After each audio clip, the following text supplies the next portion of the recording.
harbor until 10:15 p.m. At 8:51 p.m., a strong thunderstorm was located near Back River.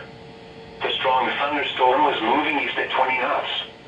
Hazard, wind gusts 34 knots or greater. Source, radar indicated. Impact, motors and small craft could be thrown overboard by suddenly higher winds and waves capsizing their vessel.